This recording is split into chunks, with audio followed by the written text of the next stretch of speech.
Erev Tov, Gvirotai. Good evening from Jerusalem.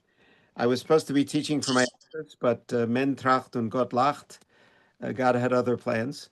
So I'm using my iPhone as opposed to my computer, which is sitting safely in my office. So I apologize. I cannot share screen. Michal Makov Pellet is nice enough to do that. She is our Director General, so she's on screen as well. We dedicate this shiur, first of all, to the memory of all those who have fallen since October 7th, and as well as to the hostages and to our brave soldiers and especially pilots who are defending the state of Israel. Yes. And we hope and pray that this war will end soon with a positive outcome on all fronts. I'd also like to dedicate this shiur to my teacher, Dr. Yoram Yakovson. I first studied the subject of Hebrew ethical wills with him at Hebrew University 50 years ago. And Yeah. we spent an entire semester studying this material. And since then, while I have revisited the material, I have never taught it. So I'm now going to teach you an entire semester in 1 hour. It's a fascinating topic. And first, let's look at the bibliography, if we could, Michal. She's going to put it up on screen. And I hope we'll find a way to send this to all of you. But if you want, you can Take this back to the fridge. take a picture of the screen. I think. Thank you. Can everybody please mute? I'm gonna mute all of you, okay? It's very distracting. I'm gonna mute all of you, so won't be a problem. Okay. So you have the bibliography on screen.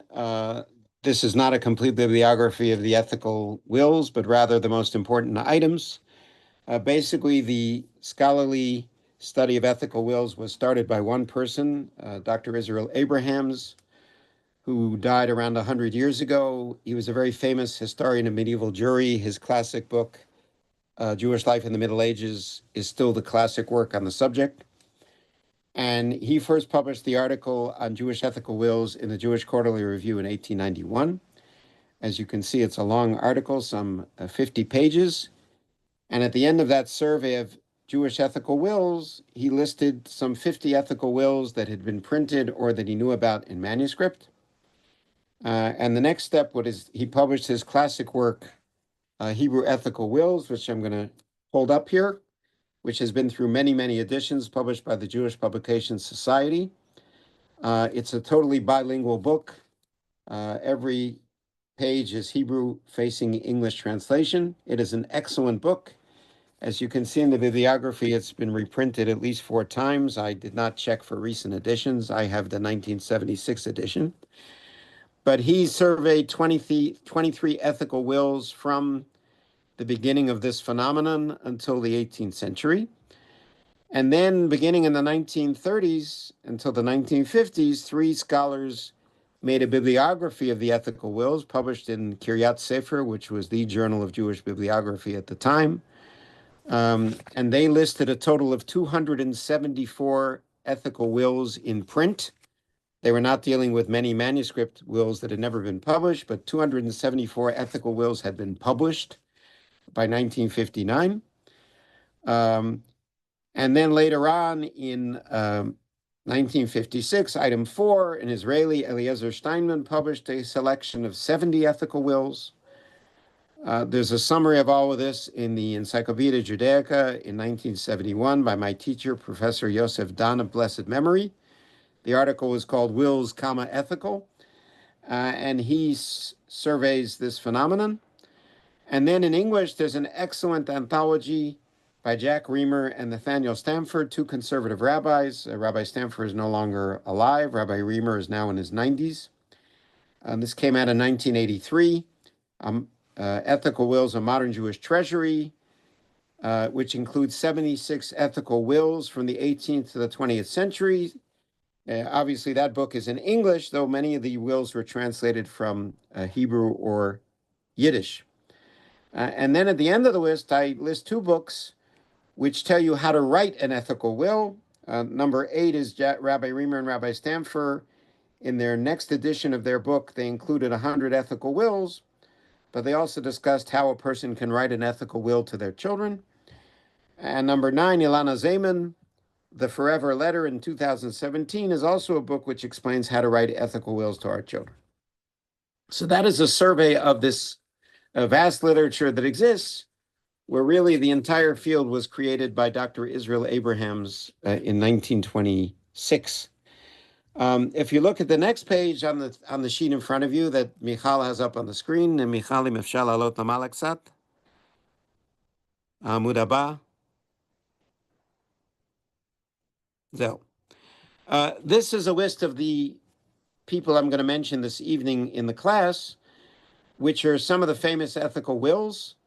Judah ibn Tibon, who lived in Spain and France in the 12th century, Rabbi Moshe ben Nachman, the Ramban, Yosef ibn Kaspi, Rabbi Yehuda, the son of the Rosh, Rabbeinu Asher, Eliezer ben Shmuel Alevi, who aside from this ethical will is unknown from any other source in the 14th century, Shlomo ben Yitzchak, we don't even know where he lived, but he wrote his will in the 14th, 15th century.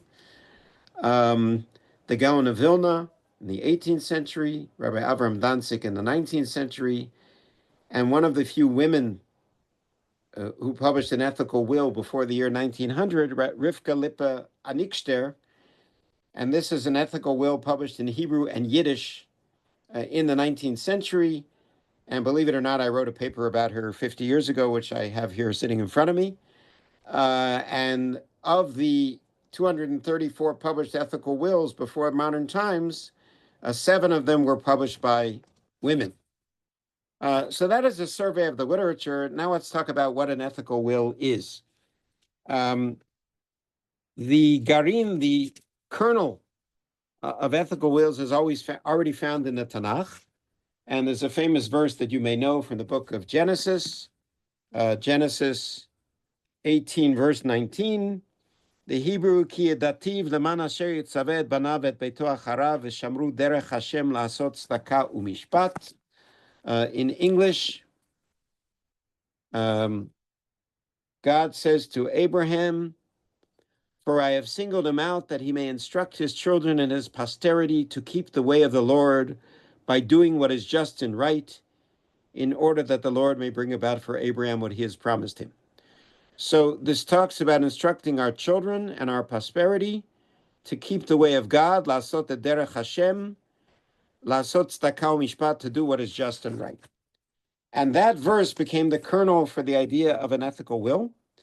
And already in the Tanakh, we have a number of famous passages that you all know. If you look at the end of Reshit, chapter 49, you have the ethical will of Jacob, of Yaakov to his sons. At the very end of Reshit, in Genesis chapter 50, we have the ethical will of Joseph to his brothers, which is a total of 2 verses, in which he tells them to bury him in Me'arat HaMachpelah in Hebron and not in Egypt.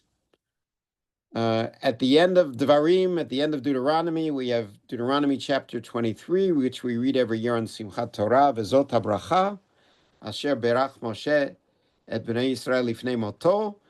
And these are the ethical wills which Moses gave to the Jewish people before he died, to each tribe.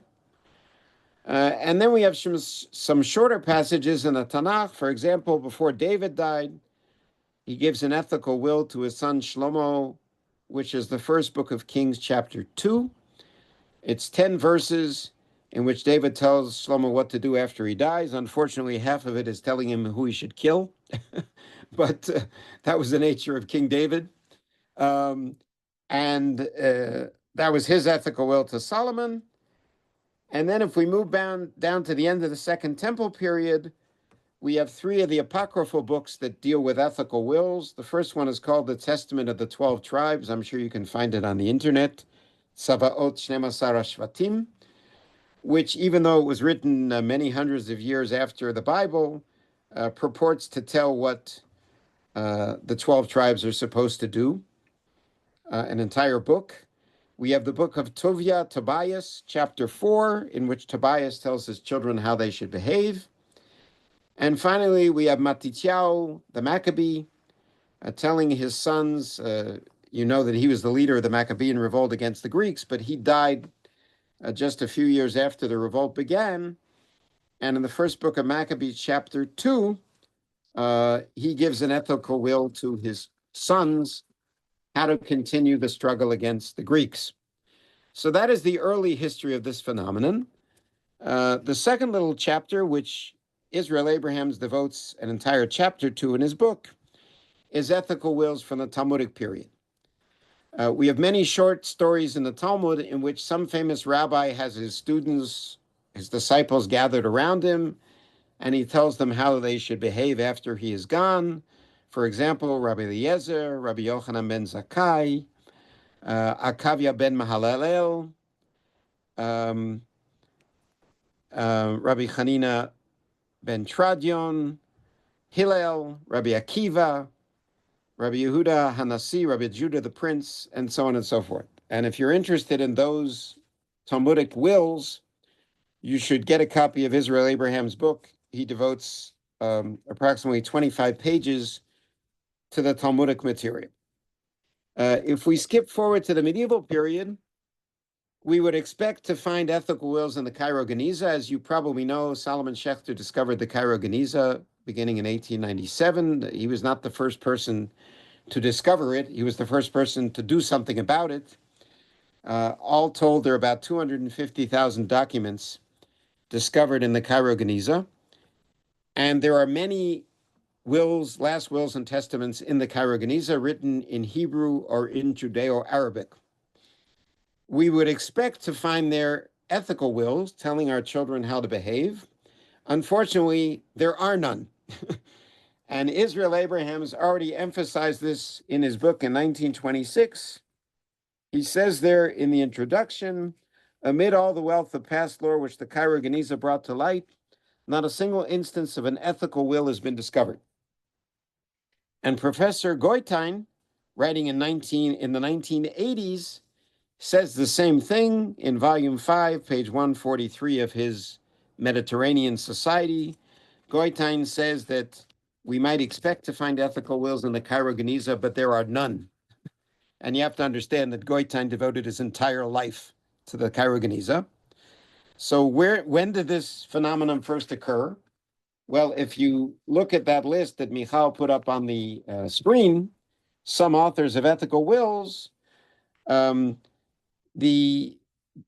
first one I did not list, and his name was Rabbi Eliezer Hagadol, Rabbi Eliezer the Great, who lived in Ashkenaz around the year 1050.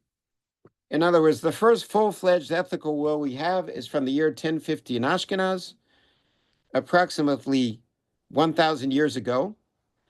And that is when this phenomenon really becomes a phenomenon of Jews, both famous and not famous, writing an ethical will and testament to their children, telling them how to behave. In what language are these wills written? The overwhelming majority are written in Hebrew, at least until the 19th century. Here and there, we have an example in Ladino, in Judeo-Spanish. We have examples in Yiddish. But for the most part, all of these ethical wills were written in Hebrew, which was the lingua franca, the international language of the Jewish people, and it still is. Not surprisingly, many of the paragraphs in these ethical wills begin with one word, and that word is bini, my son. To the extent that in the ethical wills of people like Judah ibn Tibon, it says bini, bini, bini, bini, bini, dozens of times. Each paragraph is introduced by that word. They are telling, in this case, his son. Judah ibn Tibon is telling his son Shmuel how to behave. What's interesting is one of the only examples I found where the rabbi, the person in question is talking to both his sons and his daughters, is Rabbi Eliezer of Megensa, Rabbi Eliezer of Mainz, who's on the list on the screen. He died in Mainz and Megensa in the year 1357. And by the way, the page numbers I'm going to refer to are in Israel Abraham's book. So if you ever get a copy of the book, you can look up the pages yourself. Page 210. And this is one of the passages of Rabbi Eliezer of Mainz talking to his children. Banai ubnotai. If they can by any means contrive it, my sons and daughters should live in communities and not isolated from other Jews, so that their sons and daughters may learn the ways of Judaism. Even if compelled to solicit from others the money to pay a teacher, they must not let the young of both sexes go without instruction in the Torah. So surprisingly, Rabbi Eliezer of Magensa, who was, by the way, was not a rabbi, he was a cantor, was very egalitarian in his approach. Throughout his will, he talks about his sons and his daughters, that they are equally worthy of getting a Jewish education, and he addresses them both throughout his will. What was the age of the people writing these ethical wills? Now, you would think that if a person is going to write an ethical will to his children telling them how to behave, that they must be elderly. If you think that, you would be wrong. These ethical wills were written at various ages by different people. The earliest age, which I found where the person says how old they are, is the age of 50. And I was trying to figure this out with the students that I taught in the Hebrew session 2 hours ago. And I came up with two conclusions. One is that in the medieval period, 50 was a pretty old age. People did not live to the age of 90 in the medieval period. 50 was a rather advanced age. And quite a few people who wrote these wills at the age of 50. I think the other reason has to do with the paragraph at the very end of Pirkei Avot, which you're probably familiar with. By the way, this is not originally part of Pirkei Avot. It's a medieval addition to Pirkei Avot. It says there, Ben Chamesh Shanim Mikra. When a person is 5, they learn Bible. 10, they learn Mishnah. 13, they're Bar Mitzvah. 15, they learn Talmud. 18, they get married. 20, they have strength. 30, they run. 40, they have wisdom. And at the age of 50, Eitzah. Eitzah means advice. That 50 is the age of advice. So it could be that many of these people chose to write their will when they were 50 because 50 is the age of Ben Chamishim Le'etzah, the age of advice. So, for example, Rabbi Shlomo Kluger, a famous rabbi in the 19th century, wrote his ethical will, at least the first part of it, when he was 50. Similarly, Rabbi Yosef Ibn Kaspi wrote his ethical will when he was 52. But we have examples of many other ages. The Gaon of Vilna wrote his will not because he was at an old age, but because he tried to make Aliyah. By the way, he didn't make it. He got stuck in Königsberg, which is now called Kaliningrad, and he went home. But he's sitting in the port of Kaliningrad, and he's writing an ethical will to his family. And he says, the reason I'm writing this ethical will is because I'm about to embark on a dangerous journey. Remember, this is around the year 1780. And he says, I don't know if I'm going to make it. Therefore, I'm writing this ethical will to my family. We have rabbis who started their ethical will at one point in their lives and continued and kept adding on. For example, Judah ibn Tibon started his ethical will when his son was 12. But you can see by reading the entire will that by the end of the will, his son is already married with children. So he kept adding on to the will over the course of years. The same thing with Rabbi Shlomo Kluger, who wrote the will at 3 stages in his life. The Gerer Rebbe wrote his will when he was 70. Chaim Greenberg, the famous Zionist leader in the middle of the 20th century, wrote his will when he was 60. And the oldest example I found is Rabbi Nathanael Triboti in Israel Abraham's book. He delivered his ethical will to his disciples when he was 82. He was on his death's bed, and he gave them an ethical will orally, and they wrote down what he said. So we see that this type of document is written at various stages in a person's life. Now, one of the fascinating things I found when going through these dozens of, by the way, I read through Abraham's book and Reamer and Stamfer. In other words, I read through approximately 90 ethical wills. One of the interesting phenomenon is what the person writing says to his children about when they should read the will. So, our typical image of reading a will is from the movies. The person dies, they gather around with the lawyer, and they read the will once, and that's it. And then it goes into the garbage bin. That was not the view of the people writing an ethical will. The view of the people writing an ethical will is that their children should read the ethical will on a regular basis. So, for example, I found one of the rabbis here says that his children should read his ethical will every day. which I think was overkill. It is a very long will. This is Judah ibn Tibon. It's about 30, 40 pages. Reading it every day would be a punishment to his children. We have other people here who wrote ethical wills, and they tell their children to read the ethical will once a week. We have those who say that their children should read the ethical will once a month, and those who say that their children should read the ethical will once a year. So Ibn Tibon, as I said, on page 84, he says to his son, my son, I enjoin on thee, my son, to read this, my testament, once daily in the morning or in the evening. In terms of once a week, we have the Ramban, Rabbi Moshe ben Nachman, who says to his children to read the will once a week. The same thing in the not well-known Rabbi Shlomo ben Yitzchak, who is on the list in front of you on the screen. We don't know when or where he lived. Apparently, he lived in the 14th century. Shlomo ben Yitzchak tells his children that they should read his testament once a week. The Gaon of Vilna says to his family that they should read his, by the way, he doesn't call it a testament, he calls it an igeret, a letter. He says they should read his igeret once a week, especially on Shabbat. And now we go to those who say that the children should read the letter monthly, or the will monthly. This was the opinion of Yehuda, the son of the Rosh, who died in 1349, living in Toledo. He says to his children to read the will once a month. And perhaps the most interesting example is the woman that I wrote about 50 years ago. Her name was Rivka Lipa Anikster. And Rivka, I have here a Xerox of her ethical will. You can see the title page here. It's called Zecher Olam, a memory, an eternal memory. This is the third edition published by her daughter in 1911. Now, she published her own will twice during her lifetime.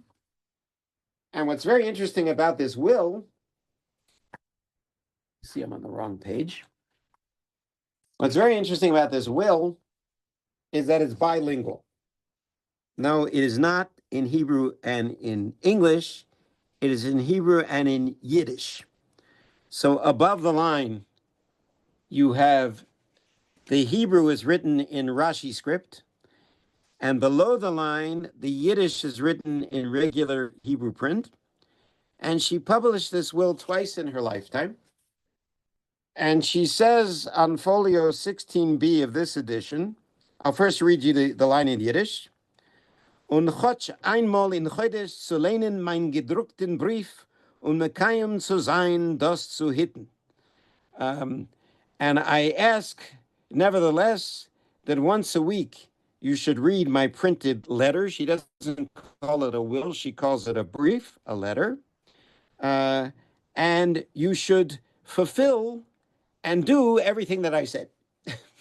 So she writes in her will in Hebrew and in Yiddish that once a month her children should read this will. And it's interesting that her daughter took this seriously. As I said, her daughter printed the will for the third time in 1911 when her mother was no longer alive. We do not know exactly when the mother died. I think she died in the 1890s. So that's once a month. And perhaps the most famous example is Shalom Aleichem. Shalom Aleichem is a man who needs no introduction, the most famous Yiddish writer. As you may know, he spent most of his life in the city of Kiev, and I have visited the city of Kiev a number of times because we run an entire Jewish education network in Ukraine called Midreshet Schechter, run by Rabbi Irena Gritsevskaya, whom you may have seen on screen this evening. Rabbi Irena runs both Neve Schechter in Tel Aviv and Midreshet Schechter in Ukraine in conjunction with Masarti Olami. And if you go to Kiev, you'll see on one of the major streets, there's a big statue of Shalom Aleichem. It's made out of copper, I believe.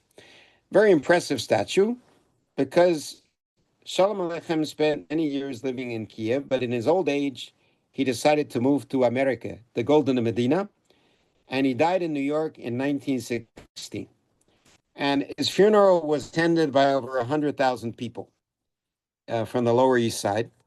and he's buried in Brooklyn. You can visit his grave in the Workman's Circle Cemetery in Brooklyn. And his will was written in Yiddish. And unfortunately, I don't have the Yiddish original. Reamer and Stemfer translated his will into English. And I'll read you just one paragraph. At my grave and throughout the whole year, and then every year on the anniversary of my death, my remaining son and my sons-in-law, if they are so inclined, should say Kaddish for me. And if they do not wish to do this, or if it is against their religious convictions, they may fulfill their obligation to me by assembling together with my daughters and grandchildren and good friends to read this testament. In other words, if you don't want to say Kaddish, instead of saying Kaddish, get together the family and read this tzava'ah, this testament, and also to select one of my stories, one of the really merry ones, and read it aloud in whatever language they understand best, and let my name rather be remembered by them with laughter than not at all. And I know that Shalom Aleicham's family kept up this tradition for decades. For many decades, I read the Yiddish forwards in Yiddish, and they would report every year that Shalom Aleicham's family had gotten together to read his will and testament and to read one of his stories on his yahrzeit. So we see here, whether it's daily or weekly or monthly or yearly, the people who wrote these wills thought that it was important for their children to read them on a regular basis. They did not want these wills to remain a document that you read once and you throw out, but rather that would have an effect on the behavior of the children and the grandchildren. And I'm purposely skipping now because I want to get to the parts I didn't get to in my Hebrew lecture 2 hours ago. Now, all these wills, almost all of them, devote some of their space to the question of Jewish education. What is it that my children or grandchildren should study? And I must tell you that reading through all these wills, I was absolutely amazed at the different subjects mentioned. As you would expect in the medieval period and even in the modern period, that the people writing these wills would say to their children, you should study Torah. Okay, they do. However, the number of subjects they list and the varied subjects they list is very, very impressive, which shows that unlike perhaps our stereotype of what Jews studied and what they thought was important, these Jews thought that many, many different subjects were important.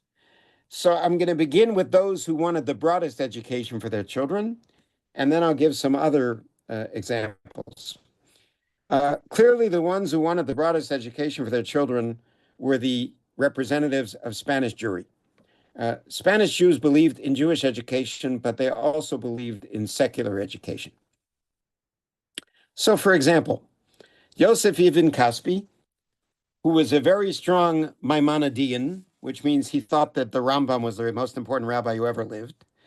Kaspi was born in 1279, which means he was born about 75 years after the Rambam died. He mentions the Rambam more than any other person in his very lengthy ethical will, which has, by the way, 21 chapters. And in his ethical will, he lays out an exact course of study for his son. He's writing at the age of 52. He says that his son is 12 years old in a different city. And he tells the son what he should study at ages 12, 14, 16, 18, and 20. And this is what he says. I just have to page through the book to get to the right place. He says at age 12, today you are 12 years of age. For another 2 years, you should study the Bible and the Talmud. When you are 14, fix regular hours for continuing your previous studies, but also give a good part of your time to mathematics. First, Ibn Ezra's book on arithmetic. Rabbi Avram Ibn Ezra was not only a Bible commentator, he wrote books on science. You should study arithmetic using Ibn Ezra's book. You should study Euclid, the famous geometry book by the Greeks, which, of course, in the medieval period was translated into Arabic, and the astronomical treatise of El Fergani and Abraham Bar Chia. In other words, he's telling his 14-year-old son to continue to study Bible and Talmud, but to add mathematics and geometry and astronomy. And what happens at age 16? This should occupy you for 2 or 3 years, at least. Then when you are 16, appoint times for Bible, for the writings of Alfasi, that's the Rif, Rabbi Yitzchak Alfasi, the famous code of Jewish law, Rabbi Moshe of Kutzi, Sefer Mitzvot Gadol, and the code of the perfect teacher, i.e. Maimonides, right? He calls him Mishneh Torah min Harav Shalem, from the perfect rabbi. You should study the Mishneh Torah of the Rambam when you're 16, but that's not enough. You should also study Higayon, logic. In other words, again, you are deepening your halachic education, but you're also studying secular studies. And when you are 18, you should review all of the former work and study natural science. And by the time you're 20, you have to build your house, meaning you have to get married. But do not interrupt the reading of moral books. And you should also study theology, such as the metaphysics of Aristotle, as well as the Guide of the Perplexed of Maimonides. Can you imagine a kid today getting this education? Right? 12, 14, 16, 18, 20. He is laying out the exact course of study for his son, who was only 12 years old, and telling him he needs a thorough Jewish education and a thorough secular education. A similar tone is found in the work, in the ethical will of Ibn Tibbon, Judah Ibn Tibbon. And you have to remember, who is he writing this lengthy document to? None other than the famous Shmuel Ibn Tibbon. Shmuel Ibn Tibbon was the guy who translated all of Maimonides' works from Judeo-Arabic into Hebrew. His commentary on the Mishnah, his guide to the perplexed, many of his other writings. The guy who did the translation was the poor 12-year-old kid who was being addressed in this will. In other words, in the end, he got a good education and he became a famous Jewish translator. So Judah Ibn Tibbon is telling him what his education should be. Now, listen very carefully. The curriculum of studies here goes from page 57 to 79. 22 pages of what poor Shmuel Ibn Tibbon should study. And I'm just going to list the subjects that Judah Ibn Tibbon says. He should study external studies, Chachmot Chitzoniyot, Arabic, Hebrew writing, medicine, ethics, physics, the weekly portion, Hebrew grammar, dikduk, and language, shirim, how to write poetry, ibur, how to intercalate the year, the Hebrew calendar. It's not enough to open up your local calendar from the Danzansky's funeral home, which of course they didn't have. You have to actually know the way the Hebrew calendar works, the months, the intercalation of the years. These are the things that he lays out over the course of 22 pages, what it is that Shmuel Ibn Tibbon should be studying. But my favorite passages in this ethical will are what Judah Ibn Tibbon says about books. You have to understand that in the time of Judah Ibn Tibbon in the 12th century, you could not go to your local bookstore and buy books. The way you bought books was either you copied them yourself or you paid a copyist such as Ibn Tibbon to copy these books for you. Books were very expensive and very valued. And repeatedly in this will, he says to his son, you have to have books, you have to take care of these books, you have to make sure that no worms eat your books. But this is the most famous passage about books from Ibn Tibbon's will, and I'm sure you've seen this quoted in various works, not knowing where it's from. This is what he says to his son about books. My son, make your books your companions. Let your bookcases and bookshelves be thy pleasure grounds and gardens. Bask in their paradise, gather their fruit, pluck their roses, take their spices and their myrrh. If your soul be satiate and weary, change from garden to garden, from furrow to furrow, from prospect to prospect. Then will your desire renew itself, and your soul will be filled with delight, and so on and so forth. In other words, he describes books as a garden, and you can move from furrow to furrow in the garden. You can move from tree to tree and flower to flower. This is a beautiful description for his son of how books are beautiful and valuable, and that he should visit the various types of books on a regular basis and study and learn and protect all of those books. So these are the two These are the two people who wrote ethical wills who really give you a full curriculum of what their children should learn. But if we simply skim through the other ethical wills, we will find many other texts mentioned. For example, the Gaon of Vilna says that his children should study Mishle, Proverbs, Kohelet, Ecclesiastes, Pirkei Avot, and Derech Eretz, books of Musar, books of ethical literature. Rabbi Judah, the son of the Rosh, says that his children should study Pirkei Avot. The Gaon also says that the Gaon of Vilna also says that his children should study Chumash Be'al Peh. They should study the Chumash, the Pentateuch, until they know it by heart. And not surprisingly, Rabbi Yitzchak Elchanan Schechter says in the 1880s that his children should study Mishnah and Gemara. Quite a few of the rabbis quote the Talmudic phrase that their children should study Shnayim Mikra Echad Targum. They should go through the weekly portion twice a week in Hebrew and once in the Aramaic translation. And finally, my favorite passage about what children should study is taken from the ethical will of Shlomo ben Yitzchak, an unknown Jew from the 14th century, which is in Abraham's book, which is on page 226. And I think that this is wonderful advice for us, where our children and grandchildren are busy with their iPhones all day long. So this is what Shlomo ben Yitzchak says in the 14th century. Again, each shall always have in his house a chair on which a volume or two of the Talmud or any other Talmudic work is resting, so that he can always open a book when he comes home. Let him read what he can, making it a duty to read in any book he likes at least 4 lines before eating a meal.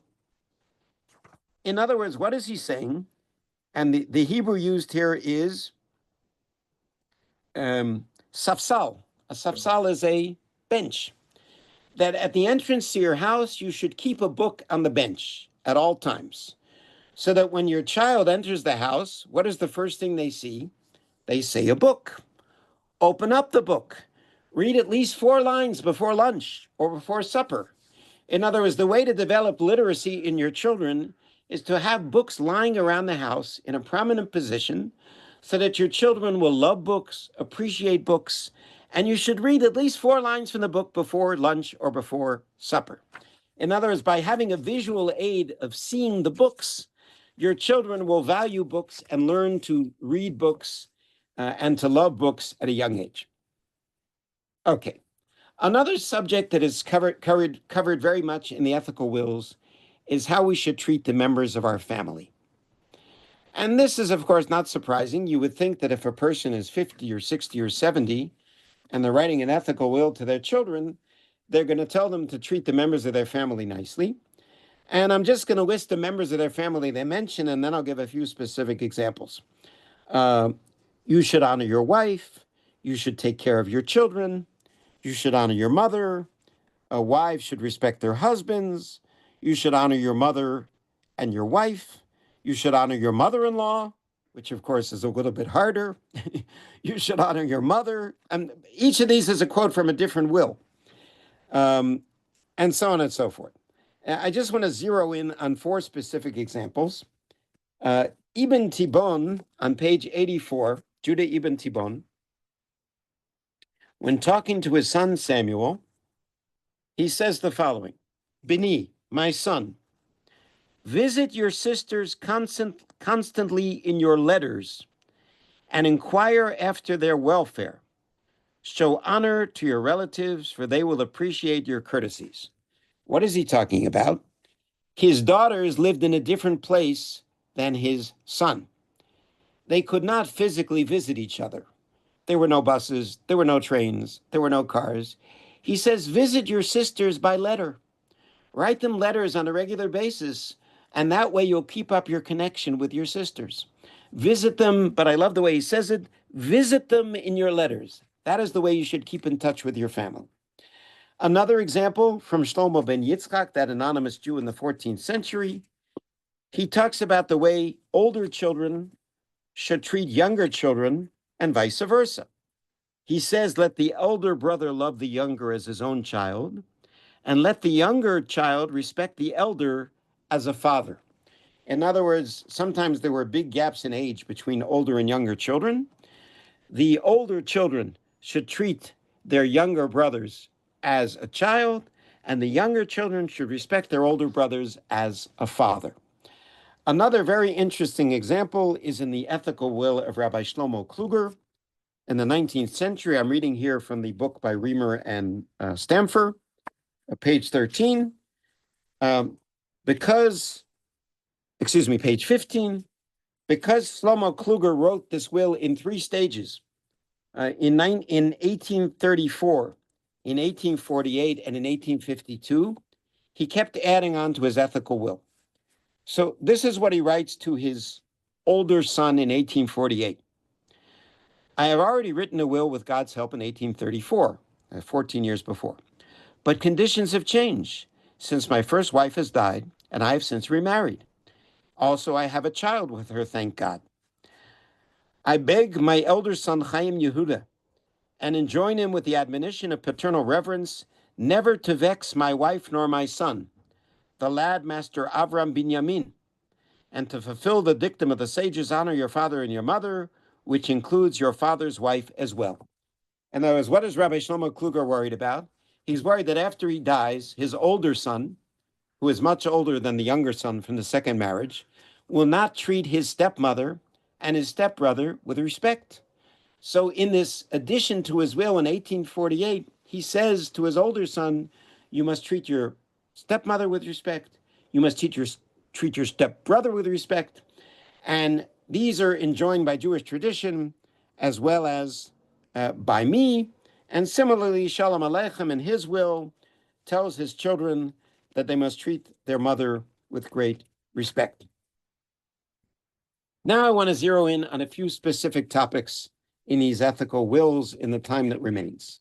I'm going to skip to a topic that I did not get to 2 hours ago, and this has to do with health advice.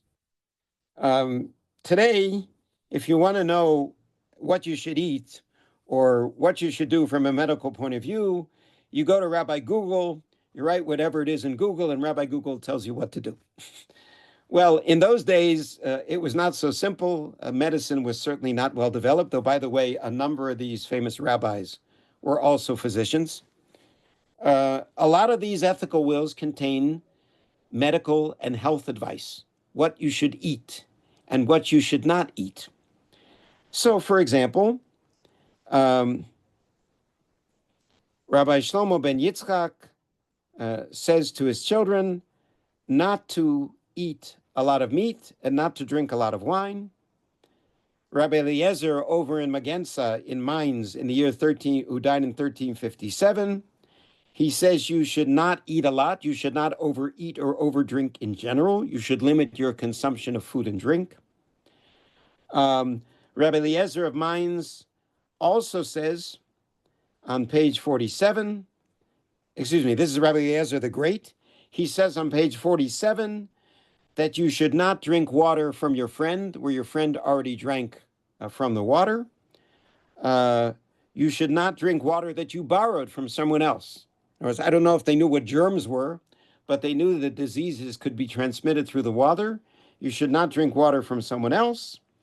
And Ibn Tibon on page 76 gives a list of healthy foods that you should eat, and so on and so forth. So health was an important topic in many of these wills, what you should eat or drink and what you should avoid eating or drinking. Not surprisingly, these wills reflect the superstitions of their time. And not surprisingly, well, at least for me, the Ashkenazic rabbis tend to believe in superstition more than the Sephardic rabbis. And I want to give you a few specific examples. Page 48. This is Rabbi Eliezer the Great, an 11th century German rabbi. And when you hear what he says, if you know a little bit about Ashkenazic Jewish folklore, you will not be surprised. he talks about, he says, my son, Beni, get married. Do not leave an infant in his cradle alone in the house by day or night. Do not pass the night alone in your house. For under such circumstances, Lilith seizes man or child in her fatal embrace. You've all heard of Lilith. There's even a magazine called Lilith.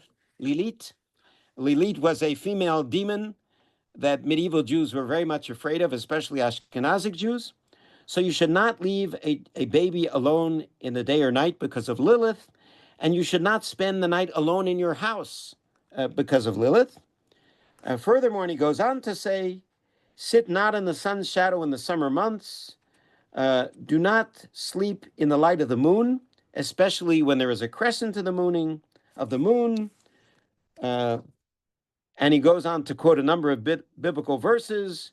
And he says, by day you should be afraid of Ketev Miriri, and by night you should be afraid of Igrat Bat Machalat. These are names of two evil spirits. So Rabbi Eliezer took this very seriously. Skipping over to Spain, Rabbi Judah, the son of the Rosh, has a very interesting passage. I skipped over this, but I'll mention it here briefly. One of the things I did not find in the ethical wills, which surprised me, is family history. You would think that if a person is writing an ethical will to their children, they will tell them about their childhood, they would tell them about their families. I did not find that in almost all of the ethical wills that I read. There was only one rabbi here who focused on the history of his family, and that was Rabbi Judah, the son of the Rosh, who died in 1349 in Toledo. Not Toledo, Ohio, but Toledo in Spain. And Rabbi Judah, the son of the Rosh, talks about when his father dies, and this is a very human document, and this is what he says. He says after 23 years in Toledo, after moving there from Germany, his father passed away. Though there were in the city men greater and wiser than I, the Lord, his name be blessed, inclined me with grace and favor in the eyes of the inhabitants, and they installed me in my father's seat. In other words, they made me the rabbi even though he thought he was not worthy. But I had no experience fitting me for such an honor. My scholarship was not great enough for such an office. I was a foreigner, right? I'm an Ashkenazic Jew living in a Spanish city. I could find no quality in me. I sat one day pondering in silence, my heart within me appalled. In my hand was the book of Ketuvim. Ketuvim is the third section of the Bible. You know, there's Torah, Nevi'im, Ketuvim. I had the book of Ketuvim in my hand, and what did I do? I opened up there and came up with this verse. Now, what is Rabbi Judah doing? He's doing something that in the Jewish tradition is called bibliomancy. What is bibliomancy? Bibliomancy is you ask a question, and then you randomly open up the Tanakh, the Bible, and whatever verse you happen to come upon, that is the answer to your question. So he's sitting there in front of the book of Ketuvim, and he's trying to figure out, am I worthy of being the rabbi of the city of Toledo? And what verse does he open up to? He opens up to the verse in 1 Chronicles, chapter 17, verse 2. And Nathan said unto David, do all that is in your heart, for God is with you. The Hebrew, Vayomer Natan el David, kol asher bilvavcha aseh, ki Elohim imach. In other words, the verse says, whatever is in your heart to do, that's what you should do, and God is with you. So what did Judah decide? Judah decided to remain as the rabbi of Toledo. He was seriously considering moving away to another city. He asked the question, am I worthy? He opens up the Bible, bibliomancy.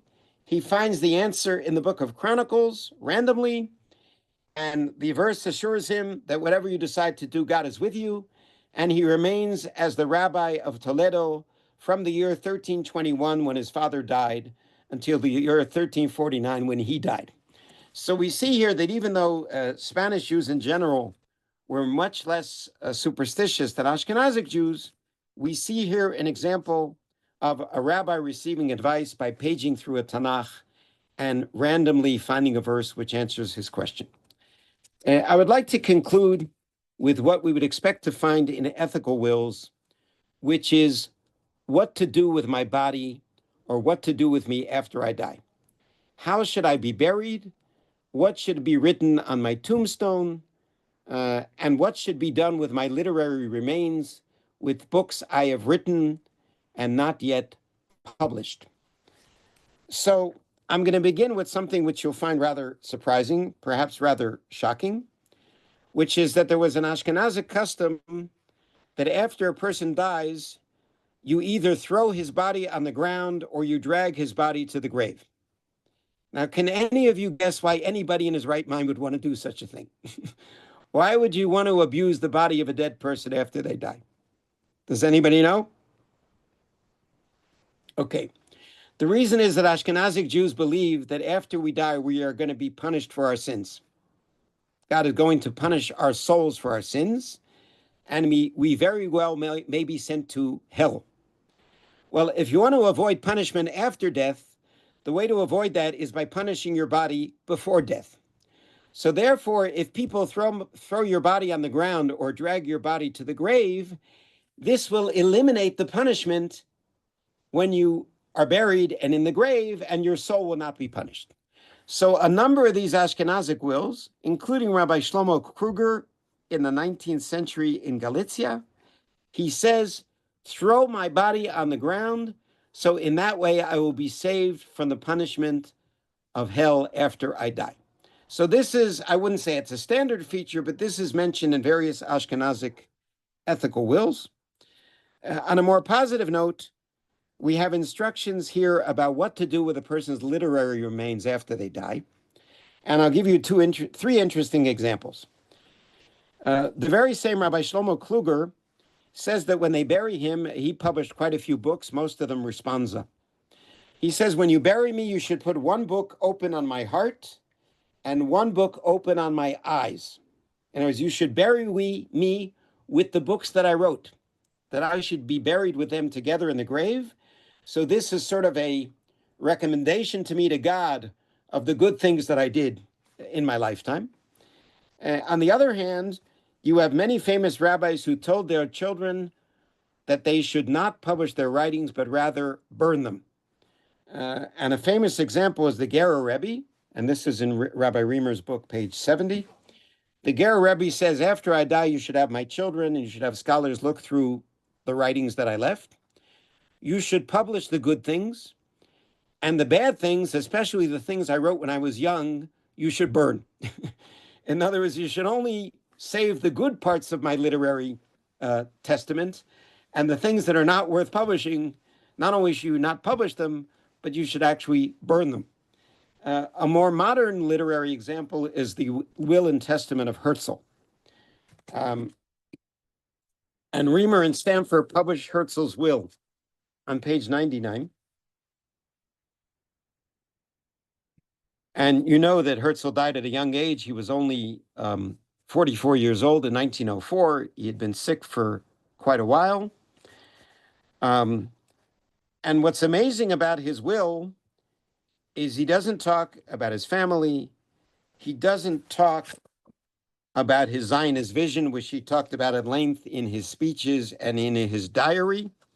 He talks about what to do with his literary remains, how they should be published, how they should be edited. And I'm very glad that over the years, the diaries of Theodor Herzl in English are at least 10 volumes, in German and Hebrew as well.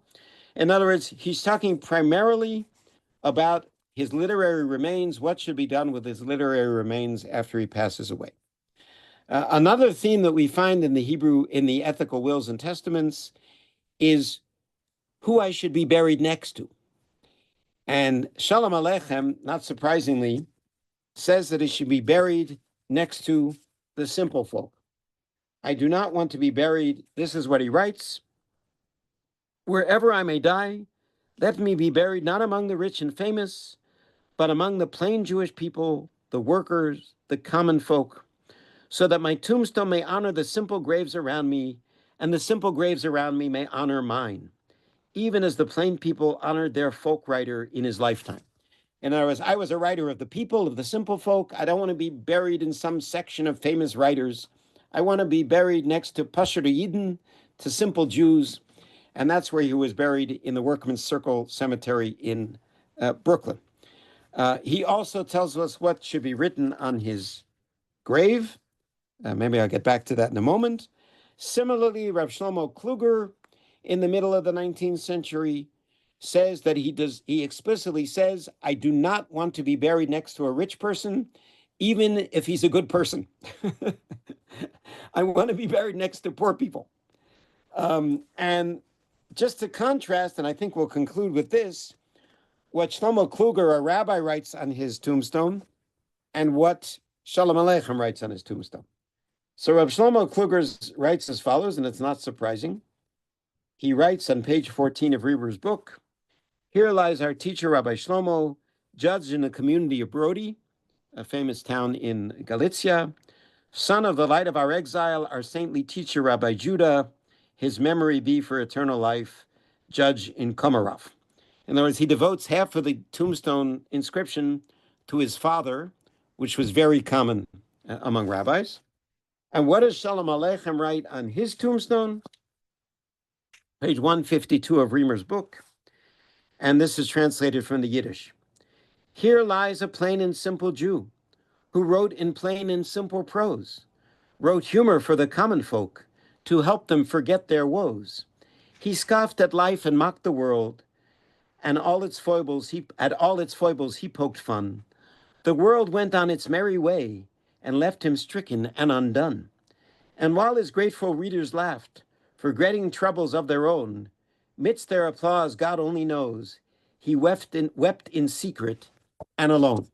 So Shalom Aleichem says that while his external appearance and his writings were very humorous and entertained the Jewish people, inside he was not always so happy. And this is what he expressed in the Matzeva, in the tombstone inscription, which he left us in his final will and testament.